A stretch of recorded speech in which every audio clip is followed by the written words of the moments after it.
नमस्कार। हमारी पेशकश में आप सबका स्वागत है। आपके साथ मैं हूं साकिब सुमन। जी हां, बजट सत्र का 8वां दिन और 8वें दिन एपीएमसी एक्ट को लेकर के जिस तरीके से सवाल सदन के अंदर गूंजा, जिस तरीके की बात सदन के अंदर हुई और जो कदम विपक्ष की तरफ से सदन के अंदर उठा, उसने कई इशारे दिए और उन इशारों के साथ साथ स्पष्ट भी कर दिया कि कांग्रेस किस तरीके से इस पूरे मसले पर आगे बढ़ना चाहती है।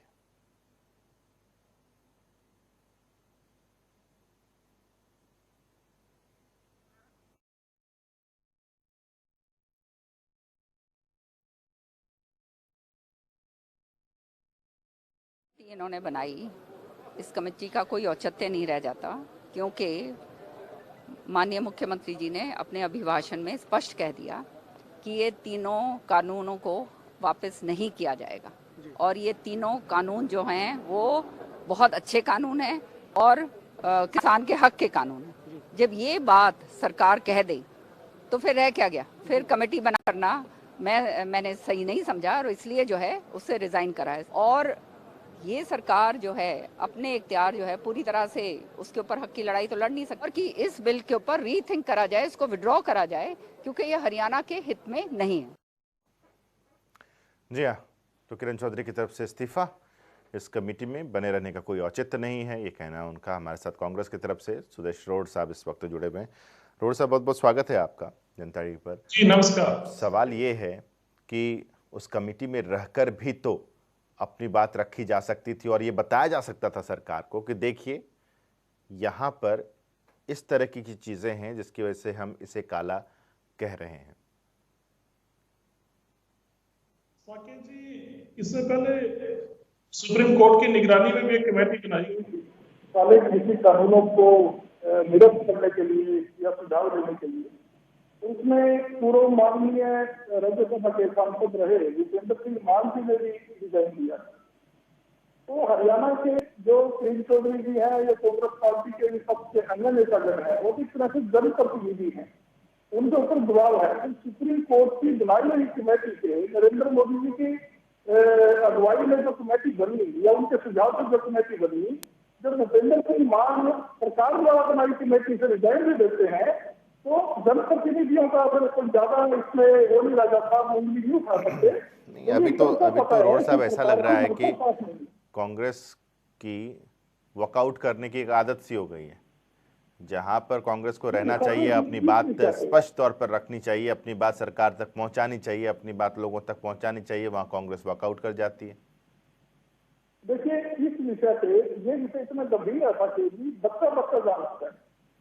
होना तो ये था कि कांग्रेस पार्टी के लोग घर में बैठते और किसान वहां पर रोटी लेके आते। उल्टा हो रहा है कि किसान रोटी लेके आ रहे हैं, वहां पर खाना लेके आ रहे हैं, चाय पानी लेके आ रहे हैं। तो ये आजादी के आंदोलन जैसा आंदोलन बन चुका है जहां तक की जिम्मेदारी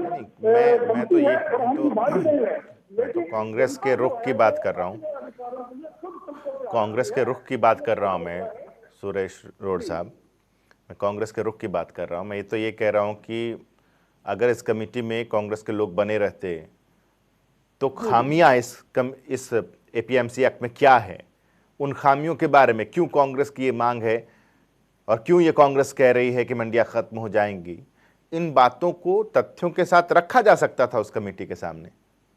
जी, आपकी बातों में पूर्ण सहमत हूँ और आपके साथ डिबेट करने में बड़ा अच्छा लगता है कि आप तथ्यों को प्रदान करते हैं। लेकिन इसी समय मैं यही कहना चाहता हूँ कि कांग्रेस पार्टी के लोग नेता कार्यकर्ता किसानों के साथ करने से कंधा मिला के खड़े हुए हैं और वो कमेटी हम इसलिए नहीं बना रहना चाहते क्योंकि उनको सरकार की मंशा के ऊपर पहले से ही संदेह है। सरकार ने इसमें करना कुछ नहीं। आप ये मानिए कि नोखा जो है पानीपत करनाल के बीच में पड़ता है, वहां पर रेलवे यार्ड तक बना दिया अदानी के लिए, गोदाम तक बना दिए, कानून बाद में आता है। तो कमेटियों में कोई औचित्य नहीं है। हम अगर ऐसा करेंगे, कमेटियों में बने रहेंगे, मैं आपकी बात पे आ जाता हूँ साकेत जी, बड़ी स्ट्रिक्ट बात कहता हूँ कांग्रेस पार्टी की तरफ से आपके जनता टीवी के माध्यम से। अगर कांग्रेस पार्टी इस पे कोई विशेष चर्चा करती है कमेटियों में बनके, तो कहीं ना कहीं हम किसानों के आंदोलन को ठेस पहुंचाते हैं, कमजोर करते हैं। जब हिंदुस्तान का बच्चा, हिंदुस्तान का किसान, हिंदुस्तान का अन्नदाता इस बात के ऊपर अडिग है कि हम तीनों काले कानूनों की संपूर्ण वापसी चाहते हैं और एमएसपी चाहते हैं। इसके सिवाय कुछ भी मंजूर नहीं है। और हम अगर बीजेपी के लोगों से चर्चा करेंगे तो कहीं ना कहीं किसानों की उस बात की हम ठीक। तवज्जो नहीं रखते, हम इज्जत नहीं रखते। आपको रोक रहा हूं एक बार रोड साहब। विजेंद्र नेहरा जी हमारे साथ इस वक्त जुड़ चुके हैं। नेहरा जी बहुत बहुत स्वागत है। धन्यवाद साकेत जी। जी, जब मुख्यमंत्री स्पष्ट कर चुके हैं कि इन 3 कृषि कानूनों को निरस्त नहीं किया जाएगा, तो इस कमेटी का औचित्य क्या था जो एपीएमसी एक्ट को लेकर के बनाया जा रहा था और जिसको किरण चौधरी ने जिस पर से इस्तीफा दिया? देखिए साकेत जी, एक तो सबसे पहले मैं आपको बता दूं कि माननीय मुख्यमंत्री जी सही मायने में ये चाहते हैं कि जो कृषि कानूनों के बारे में भ्रम जो फैलाया जा रहा है उसको दूर करने के लिए और एपीएमसी एक्ट के माध्यम से जो सरकार दुष्प्रचार करने का काम कर रही है कि एपीएमसी एक्ट के तहत जो मंडियां बनी हुई है वो खत्म हो जाएंगी, तो उसके लिए माननीय मुख्यमंत्री जी ने एक पहल की है। लेकिन कांग्रेस पार्टी सही मायने में ना सुझाव देना चाहती साकेत जी, ना कोई चर्चा करना चाहती है। ये सिर्फ और सिर्फ अफवाह फैलाना चाहते हैं और दुष्प्रचार करना चाहते हैं। मैं साकेत जी एक एग्जाम्पल देना चाहूंगा। अभी विधानसभा के अंदर इनके सबसे बड़े नेता हरियाणा प्रदेश के पूर्व मुख्यमंत्री भूपेंद्र सिंह हुड्डा जी ने दावा किया था साकेत जी कि कांग्रेस पार्टी का कोई भी नेता किसानों को भड़काने का काम नहीं कर रहा है। मैं फरीदाबाद जिले से आता हूं साकेत जी, मैं नाम लेके बताता हूं। सत्यवीर डागर जी इनके प्रदेश प्रवक्ता हैं और जगन डागर जी कांग्रेस पार्टी के विधानसभा टिकट के प्रबल दावेदार रहे हैं। आज मसला ये नहीं है। नहीं नेहरा जी आज मसला है नहीं, कल इस पर चर्चा कर ली हम लोगों ने, कल इस पर चर्चा कर ली हम लोगों ने। मैं तो बस इतना जानना चाह रहा हूं कि आपसे मैं ये आग्रह अगर करूं कि विजेंद्र नेहरा जी एक कमेटी बना रहा हूं, जिस कमेटी में आप आइए और एपीएमसी एक्ट पर चर्चा कीजिए। हालांकि कुछ होगा नहीं उसका, आपकी जो भी सुझाव आपकी तरफ से आएंगे उसका कुछ होगा नहीं, क्योंकि हम तो ये मान के चल रहे हैं और हमने तो स्पष्ट कह दिया है कि इस 3 कृषि कानूनों को निरस्त नहीं किया जाएगा। तो फिर आप आएंगे क्या ऐसी कमेटी में? आप अपना उदाहरण दीजिए ना।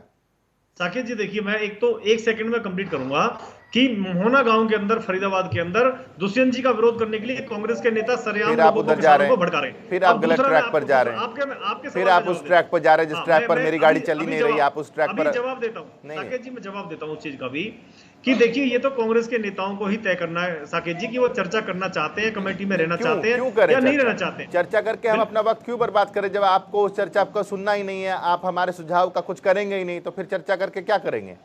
साकेत जी देखिए, अब बिना चर्चा किए ही और बिना सुझाव दिए ही आपने मान लिया जब आपने परिणाम कर या आप हमारे नेहरा जी आप सदन की कार्यवाही अच्छे से देख रहे होंगे, मुझे जहां तक उम्मीद है। बिल्कुल देख रहा हूं। हाँ, तो मुख्यमंत्री ने कहा था ना कि ये कानून वापस नहीं होंगे, कहा था ना साहब। तो सभी कह रहे हैं, ये तो सभी कह रहे हैं। तो फिर कमेटी बना के क्या करेंगे? ये कमेटी बना देश के औचित्य क्या था इस कमेटी का? आ रहा हूं अजय गुलिया जी, जरा एक बार नेहरा जी से पूछ लूं, फिर आता हूं। केंद्रीय कृषि मंत्री जी, देश के गृह मंत्री जी और हम सभी लोग ये लगातार कह रहे हैं कानून रद्द नहीं होंगे, उसमें कौन सी बड़ी बात है? तो फिर मुख्यमंत्री जी भी यही कह रहे हैं। तो फिर इस कमेटी से क्या लेना देना था? कमेटी का औचित्य क्या है? देखिए सबसे बड़ी जो बात है साकेत जी, किसानों के साथ साथ हमारे जो नेता हैं उसमें संशोधन के लिए तो हम तैयार हैं। हमने पहले भी तो हरियाणा सरकार संशोधन कर देगी क्या?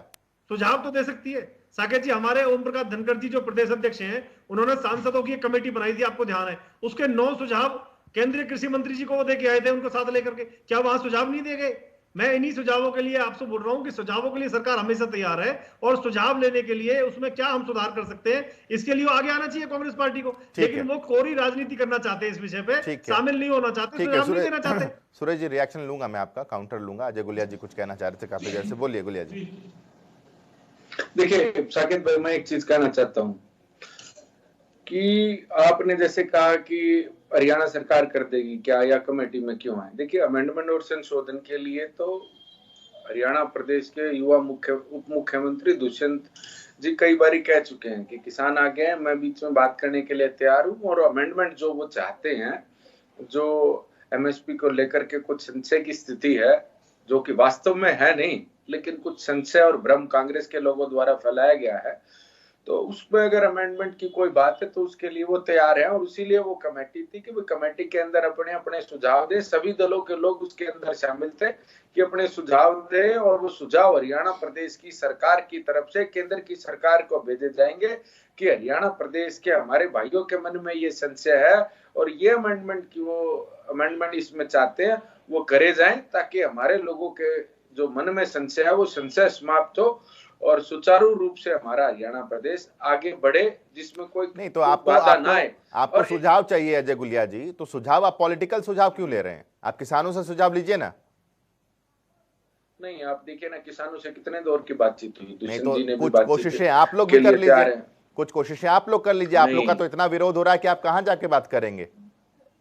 नहीं साकेत भाई, आप क्या बात करें? अभी आपने एक बात कही, मैं तो उसका स्पष्ट रूप से, आपने एक बात कही अभी कि हरियाणा सरकार को सुझाव देने से क्या कानून रद्द हो जाएंगे या कानून में अमेंडमेंट हो जाएगी, तो बार बार जो विरोध करे, हमारा विरोध करने से कानून रद्द हो जाएंगे क्या?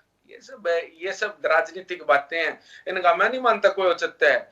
देखिए, मैं एक चीज मानता विरोध हो रहा है ना। लोकतंत्र में जो लोग लोकतंत्र में जो लोग विरोध कर रहे हैं वो किसके लोग? हमारे ही लोग हैं।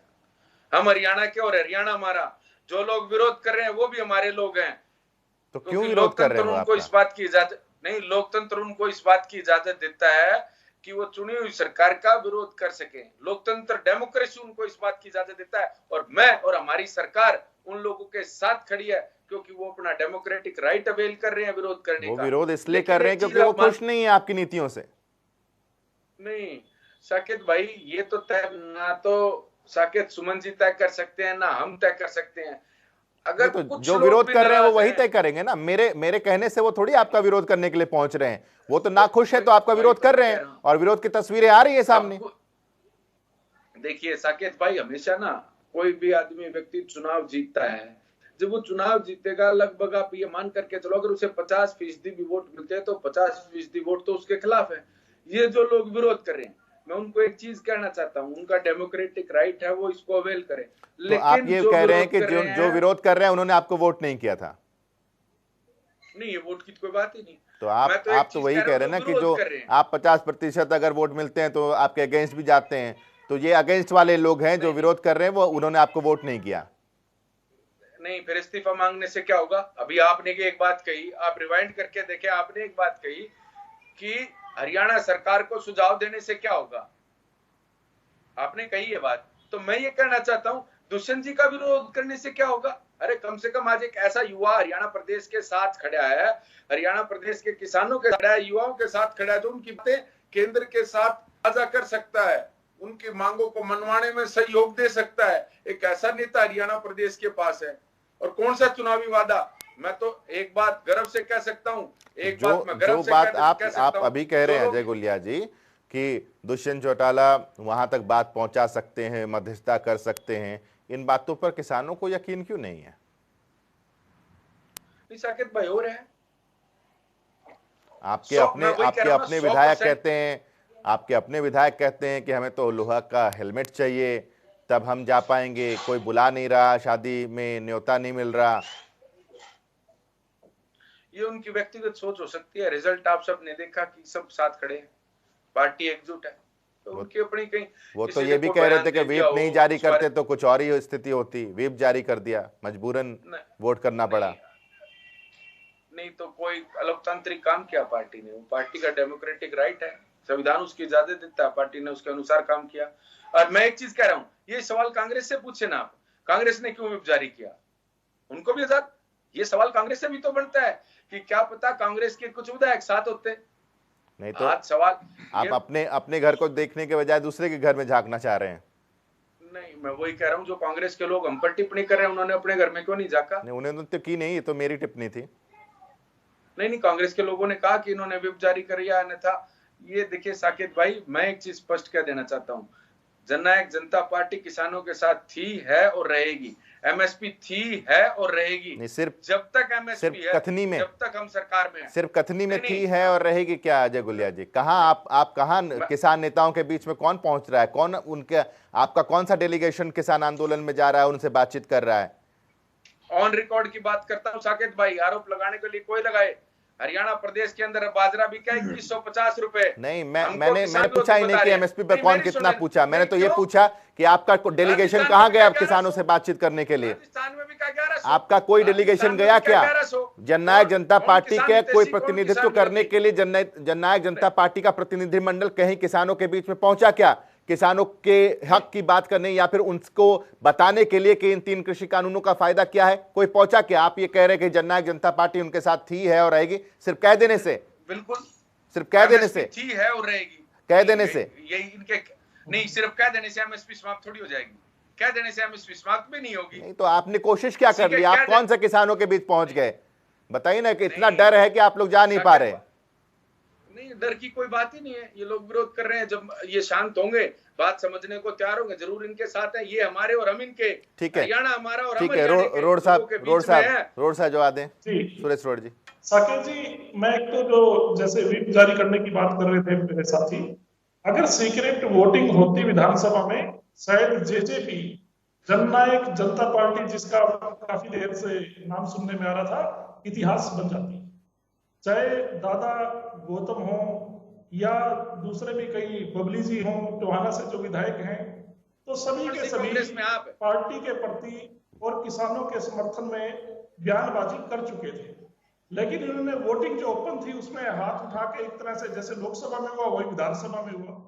अगर बीजेपी को अविश्वास प्रस्ताव का सामना करना सच्चे दिल से होता तो सीक्रेट सरकार को, बीजेपी और जेजेपी गठबंधन सरकार को सीक्रेट वोटिंग कराते, तो देखते फिर क्या। रोड साहब, सीक्रेट वोटिंग की तो बात में हुई है, आपने भी तो व्हिप जारी कर दिया था ना? नहीं, देखिए वो तो एक जरूरी था कि सभी एमएलए प्रेजेंट होने चाहिए। तो आपके लिए जरूरी था, इनके लिए जरूरी नहीं था? इनके लिए भी जरूरी था। ये भी चाहते थे कि सारे विधायक इनके प्रेजेंट हो, किसी को कोई पारिवारिक ऐसा काम ना आ जाए। साकेत जी, हम तो खुद चाहते थे कि जेजेपी और बीजेपी व्हिप जारी करके विधायकों को प्रेजेंट करे। अगर सीक्रेट वोटिंग होती, हमें तो ये था कि ये बेनकाब हो तभी होंगे। अगर कोई विधायक एब्सेंट होता ना जेजेपी का, तो हरियाणा के या देश के किसानों को आज संशय होता कि फलाना विधायक जेजेपी का विधानसभा में नहीं पहुंचा, पता नहीं वो कहीं किसानों का हमदर्द तो ना हो। अगर ये एब्सेंट नहीं हुए, तभी ये काली बेड़े सामने आ चुकी है आज हरियाणा के किसानों की, कि विधानसभा में जो 90 विधायक थे उनमें काली भेड़ कितनी है। वो 55 काली भेड़े तभी सामने आई जब वो पहुंचे, प्रेजेंट हुए। अगर एब्सेंट हो जाते तो इनको तो फिर बहाना मिल जाता। इनके कई विधायक है, मैं नाम नहीं लेना चाहता, वो किसानों का आंदोलन पर बैठते हैं। नाम नहीं लेंगे, मैं नाम लेके कहता हूं, अगर इन्होंने काली भेड़ की टिप्पणी करी, अरे हरियाणा प्रदेश की सबसे बड़ी काली भेड़ तो हरियाणा प्रदेश का पूर्व मुख्यमंत्री है। फिर तो मैं तो कांग्रेस के प्रवक्ता को कोट करके कह रहा हूं, अरे कॉन्ट्रैक्ट फार्मिंग बोले क्या हरियाणा में? पूर्व मुख्यमंत्री चौधरी भूपेंद्र सिंह हुड्डा लेके आए।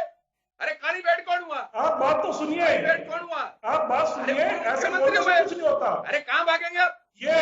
अरे काली भेड़ तो पूर्व मुख्यमंत्री चौधरी भूपेंद्र सिंह हुड्डा हुए, जो ये कानून लेकर के आए, कॉन्ट्रैक्ट फार्मिंग हरियाणा प्रदेश के अंदर लेकर के आए, तो वो लेकर के आए। अरे उन रिकॉर्ड की बात कर रहा हूं मैं, उनके पुत्र ने लोकसभा में कहा, उनके पुत्र ने लोकसभा में कहा अरे काली भेड़, क्या काली भेड़ कितनी है? कहां से किसानों ने वो कर दिया, कांग्रेस पार्टी की मार्फत। अरे कहां से बिहार क्या है? कौन सी कालीगार है? क्या काली भेड़? अरे सबसे बड़ी काली कोई भेड़ है वो कांग्रेस के पूर्व मुख्यमंत्री है, हरियाणा प्रदेश के पूर्व मुख्यमंत्री हैं, जिनके पुत्र ने भी लोकसभा में चिल्ला करके कहा कि मंडियां समाप्त होनी चाहिए। उन पर कोई टिप्पणी करें आधार की बात करने की? अरे लोकसभा आधार होता है कि नहीं होता? अरे लोकसभा में कही गई बात आधार है कि नहीं है? विधानसभा में कही गई बात आधार है कि नहीं है?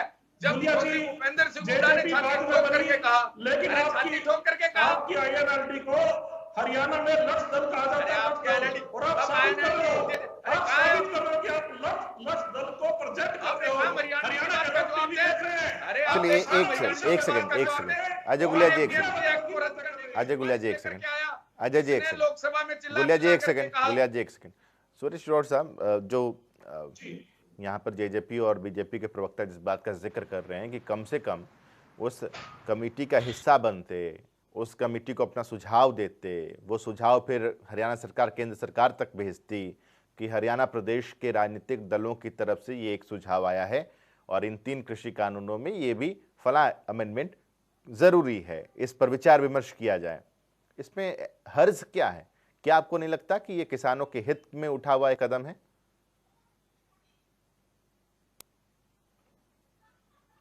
सुरेश जी।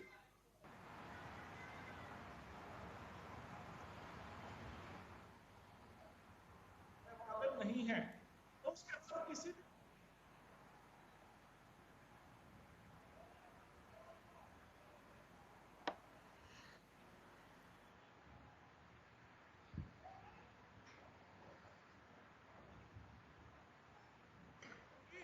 तीनों काले कानूनों और एमएसपी समर्थन कर चुके हैं, कंधे से कंधा मिला के खड़े हैं।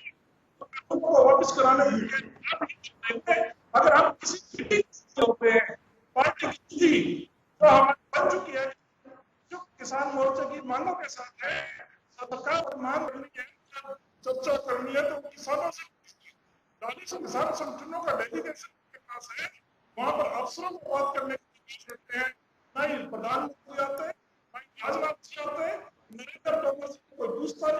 किसान विज्ञान भवन में जहाँ चर्चा करनी वहां चर्चा क्या पता खेती का वो यहाँ पर बोलती है कि आप एक तरफ से आप कटे में नमक, एक तरफ बोलते हैं कानून वापस नहीं हो रहे, नहीं, सवाल तो यही है ना, सवाल तो यही है ना सुरेश रोड साहब, सुरेश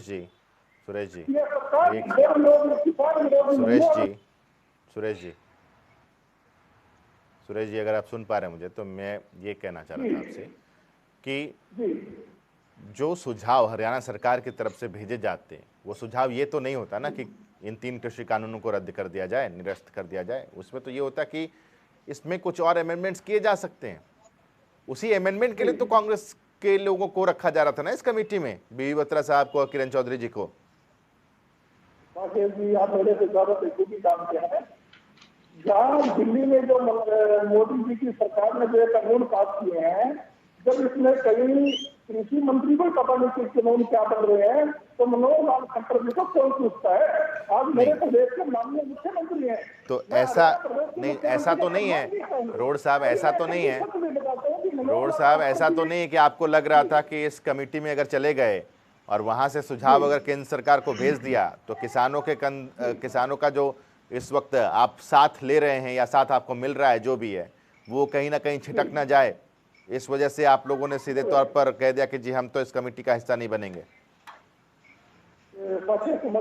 हम गलती कर सकते हैं, किसान गलती नहीं करते तो मौसम बता देते हैं इस बार बारिश कैसी होगी, कल 6 महीने पहले किसानों को इनकी मनसा का पहले पता है कि ये कुछ भी करने वाले नहीं है, टाइम जाया कर रहे हैं और हम किसानों के आंदोलन को कंट्रोल नहीं कर सकते। मैं वही बात दोबारा से करता हूँ, क्योंकि हम कमेटी में सुझाव रखते हैं, ये रखते हैं, वो हमारा समर्थक काले कानूनों को वापस लेना, एमएसपी दिलाना, किसान मोर्चे के साथ। ठीक है, आपका यानी कि कांग्रेस का मकसद 3 कृषि कानूनों को रद्द कराना है, उसमें अमेंडमेंट नहीं है। नेहरा जी गलत क्या है? जब कांग्रेस ने ये कह दिया कि हमारा जो इंटेंशन है, हमारा जो मकसद है वो ये है कि इन 3 कृषि कानूनों को हम रद्द कराएं, इसमें अमेंडमेंट हम चाहते नहीं, तो और आप जो कमेटी बना रहे हैं वो अमेंडमेंट के लिए कमेटी है, तो फिर क्यों जाएं, खामखा वक्त क्यों बर्बाद करें, क्यों जबकि हमें चाहिए ही नहीं वो। साकिब जी देखिए, एक तो ठीक है रोड साहब सुन लीजिए, रोड साहब एक सेकंड। रोड साहब देखिए, एक तो आप एमएसपी की अभी बातचीत कर रहे थे। रोड साहब मेरा आपसे एक सवाल है, जब एमएसपी को लेके इतने गंभीर इतने आप चिंतित हैं, तो आपने अपने 70 साल के शासनकाल में एमएसपी की गारंटी का लिखित में कानून क्यों नहीं बनाया? इसके लिए आपको फिर माफी मांगनी चाहिए देश से कि आपने एक ऐसी व्यवस्था बनाई जिसके कि आज आप उसका विरोध कर रहे हैं कि वो खराब थी, जितने इतने लंबे समय तक आप उसको ढोते रहे।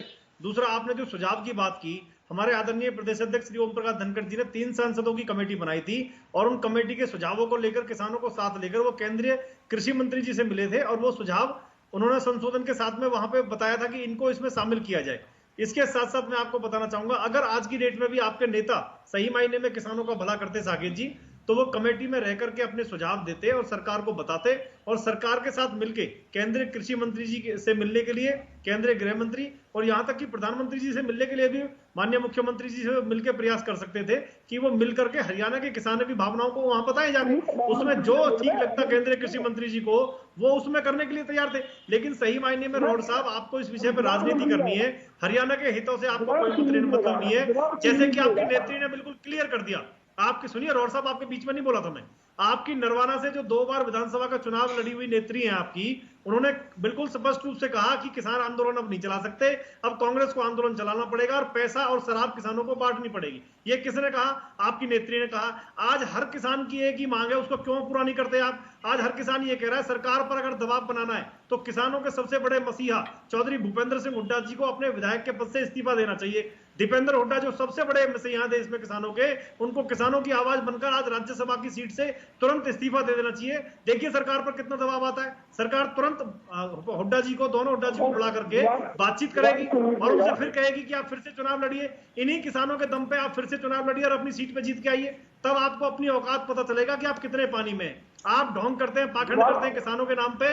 आपके दीपेंद्र हुड्डा जी को साकेत जी कैसे, आप जैसे एक वरिष्ठ पत्रकार ने साकेत जी दीपेंद्र हुड्डा को पूछा था कि सरकार पर दबाव बनाने के लिए क्या आप राज्यसभा की सीट छोड़ने के लिए तैयार हैं? वो 10 मिनट तक चांद तारे सितारे गिनने लगे थे, इधर उधर देखने लगे थे, कोई जवाब नहीं दे पाए थे दीपेंद्र हुड्डा, क्योंकि ये कुर्सी से चिपके लोग हैं। और आज भी साकेत जी इनको दर्द क्यों है? इनको दर्द सिर्फ अपनी सत्ता जाने का है, इनको दर्द है कि ये सरकार में क्यों नहीं है, इसीलिए सरकार का विरोध कर रहे हैं और ये किसान नेताओं को बरगाने का काम कर रहे हैं। साकेत जी आपने बीच में टोका था, विषय नहीं है लेकिन मैं फिर भी बता दूं, फरीदाबाद के मोहना में इनके कल 2 नेता जो प्रवक्ता भी हैं और इनके वरिष्ठ नेता, उन्होंने किसानों की पंचायत में, मेरा गांव उसके पास लगता है, मैं इसलिए नाम कोट कर सकता हूं, सत्यवीर डागर और इनके एक दूसरा वहां पे जगन डागर जी हैं, दोनों इनके नेता नहीं होता ये खंडन करें उस चीज का। उन्होंने कहा दुष्यंत चौटाला 21 तारीख को यहाँ पे आएंगे, उनका विरोध करना है हम सबको। कैसी बात कर रहे हैं भूपेंद्र सिंह हुड्डा जी सदन में कहते हैं कि हमारा कोई नेता भड़काने का काम नहीं कर रहा। आपका बहुत बहुत शुक्रिया, आप तीनों का बहुत बहुत शुक्रिया चर्चा में शरीक होने के लिए। तो अब देखिए किस तरीके से सियासत आगे बढ़ रही है और बहुत दिलचस्प है कि कौन किस कमेटी में शामिल होकर क्या करवाना चाहता है और कौन उस कमेटी में शामिल होना ही नहीं चाहता। इस पेशकश में बस इतना ही, छोटा सा ब्रेक, खबरों का सिलसिला लगातार जारी है।